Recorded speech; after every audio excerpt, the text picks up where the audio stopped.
Okay, just a quick demonstration of the rebranded Graziella Cara. This is with both switches on the high position. I'm going to turn off the high because you really don't need it, except to steam and heat up in the morning. There's your steam after it dries out a little bit. Let's pull a shot. I've already heated up the group. Basically, we're going to lift up the lever, let it pre-infuse for a second. This might be a little coarse, but... and then we'll push it down.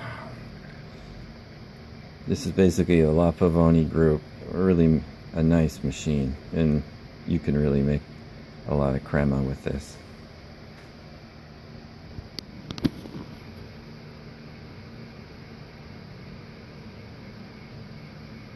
Franco fascists could make something.